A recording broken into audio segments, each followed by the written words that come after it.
Kita kembali lagi di rumah Mama Dede. Nah, kita masih ngebahas tentang gibah. nah iya. Nah, ibu-ibu pernah merasa pernah gibah atau nggak pernah gibah? Sering ibu-ibu mah Sering, ya? Bu, ya? Sering. Nggak sadar apa kalau gibah itu bahaya, Bu? Nggak sadar? Sadar tapi enak, Bu, ya?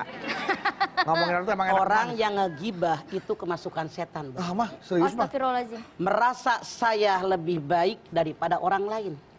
Makanya peribahasa mengatakan semut di seberang lautan kelihatan, gajah di pelupuk mata nggak kelihatan. Mata lu kemana? Di sini. Kan kalian Masa gajah, Mah. gajah nggak kelihatan? Karena kalian gajah itu Ini pada puasa. salah. Rasul bersabda, suatu ketika seorang sahabat bertanya, ya Rasulullah, saya punya tetangga, ibadahnya hebat, luar biasa. Sholatnya, puasanya, zakatnya, hajinya, sholat malamnya. Tapi ternyata dia sering ngomongin orang sehingga banyak orang sakit hati dengan dia. Yang saya tanyakan, di mana tempatnya kalau dia meninggal? Rasul dengan tegas mengatakan tempatnya neraka jahanam. Nanya lagi, saya punya tetangga, ibadahnya pas-pasan, cuma yang wajib doang.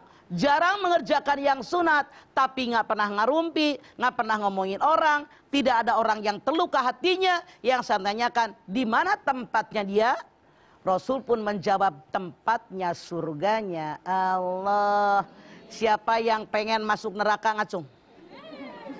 Siapa yang pengen masuk surga? Saya. Makanya jangan ngomongin orang. Rasul bersabda dalam hadis lain, ibadah kita ibaratnya kayu bakar kering. Sholat kayu bakar kering, puasa kayu bakar kering, sedekah kayu bakar kering, sholat malam kayu bakar kering, dikumpulin tiap hari. Ngarumpi ngomongin orang, ngegibah, ngumpat, ibarat api neraka yang meluap-luap. Pertanyaan saya, masih tersisakah kayu bakar kering dimakan api yang meluap-luap? Apa habis? Habis. Tuh, ibarat ibu yang nanam, ibu yang nyabut, rugi.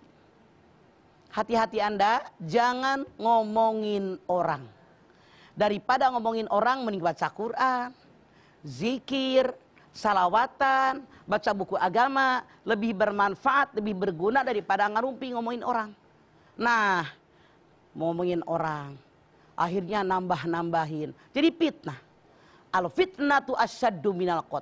Fitnah lebih jahat daripada pembunuhan. Hati-hati mulut ini dijaga. Mulut ini disandingkan oleh Rasulullah SAW dengan iman. Man kana yu'minu billahi wal yaumil akhir falyaqul khairan aw liyasmut. Siapa yang beriman kepada Allah, beriman kepada hari akhir, kalau bicara yang benar, kalau nggak bisa bicara yang benar, lebih baik lu diem. Diem aja, nggak usah ngomong. Hati-hati mulut Anda, mulutmu harimaumu. Gara-gara mulut bisa ditampol orang. Gara-gara mulut bisa kita dipesekin penjara. Gara-gara mulut bisa dibunuh orang. Makanya jaga mulut, anggota tubuh yang sangat berbahaya mulut. Mata ngegeletak, hidung bolong, telinga bolong, tangan ngegeletak, kaki ngegeletak, lidah. Anggota tubuh yang bentuknya kecil, tanpa tulang, sangat berbahaya. Saking berbahayanya lidah oleh Allah disimpan di tempat yang tersembunyi.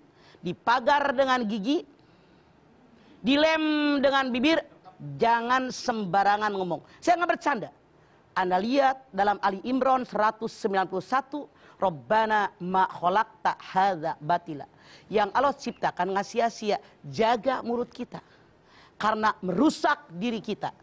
Dan kita bertanggung jawab di hadapan Allah. Apapun yang kita lakukan, semua dipertanggungjawabkan di hadapan Allah. Jangan sembarangan. Sekarang mulut bisa sembarangan ngomong. Kalau mati mulut dikunci. Al yauma nahtimu ala afwahihim. Wa tukallimuna aydihim. Wa tashhadu arjuluhum bima kanu yaksibun. Nanti mulut dikunci. Kenapa sering bohong? Tangan yang berbicara, kaki yang jadi saksi apa yang pernah mereka lakukan.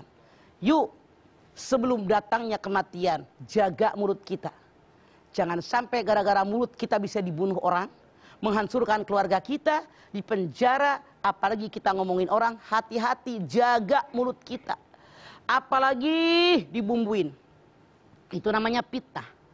Hati-hati.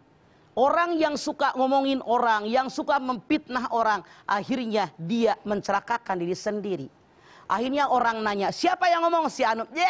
Gue sih nggak percaya kalau dia ngomong, orang nggak akan percaya. Walaupun kita ngomong jujur, kalau sudah terbiasa berbohong, terbiasa ngomongin orang, akhirnya orang tidak mau bercerita kepada kita karena cap kita sudah dianggap orang yang tidak benar.